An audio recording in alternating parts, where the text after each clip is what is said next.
Okay guys, good morning, I'm back or what have you. This is what really needs to be done around the entire property now that I've got it really figured out quite well. Pretty much at the peak of every tile is fascia board. That's a fascia board right back there. Fascia board has a covering on it. It's a metal covering. If you see right here, this is the metal covering on the fascia board. The metal covering itself is actually pretty heavy. So are the gutters. Anytime you take a lot of metal and put it all together, it's quite heavy. These fascia boards were held up with a single nail right there every meter. So you've got one nail holding, I don't know how many kilos of metal. One nail. And the nail's not even all the way in. That nail didn't draw out by itself that far. Yeah, it just doesn't do that.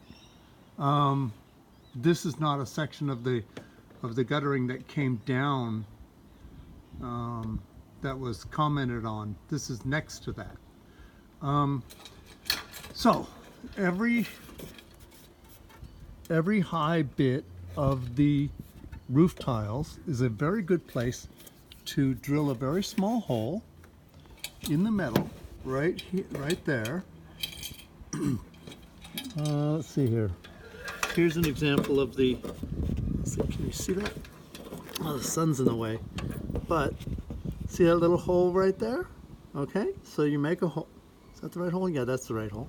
So you make a hole, and that's where your screws start going in at every high point on the tile, because there's easy access for that. Now those screws hold together the protective metal sheeting on the fascia board, which is not painted, as you can see. See the timber underneath there? It's bare timber, which is not ideal because, of course, non-painted timber will rot over time, but, you know, whatever. So we've got the metal covering. That was to make the unpainted fascia board look good at the time that these gutters went in. These gutters are in good condition. I'm very happy with the gutters. I wish they had a little bit more support, but the support that I've got going on, I'm putting in these 2 some odd centimeter, 2.5 centimeter, I don't know if they're 25s or 27s or 30s as far as mils are concerned. The screws are going through the thickness of the fascia board, which is about 20 mil thick. It's actually technically 18. So this screw goes all the way through and it grabs, which is good. That takes care of the fascia board protector. Then when it comes down to the gutter itself, the gutter's held on with these metal clamps. These metal clamps need at least 2 fittings through the metal and into the fascia board. So both the metal and the timber behind the metal are being used to support this. So this clamp, and this clamp, of course, is supporting the guttering, and this screw is supporting the guttering also. It is my intention, because I don't have a whole lot of clamps, to additionally, in places where I believe it's necessary, see this, see that, for example? Okay, it's my intention to put screws in there also to hold that very well, and then it would never come down. We tried getting quotes for this kind of work, and they would not give us a 6-year warranty.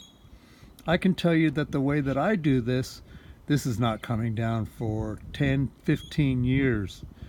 Easy. So I could easily give it a 10-year warranty.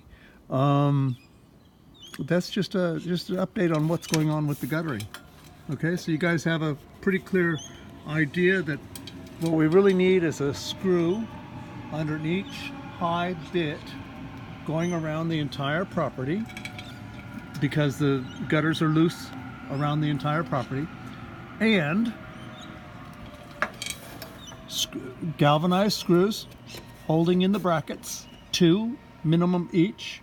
Right now it's only being done with 1 nail, and loose spaces along the guttering that is not supported by a bracket needs to be connected to the metal protectant of the fascia board, and all the way through with a 20-30 mil screw, all the way through, galvanized of course, all the way through to the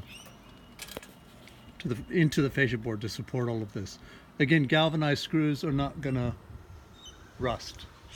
They're gonna stand up to the test of time. Okay, very good. Later, bye.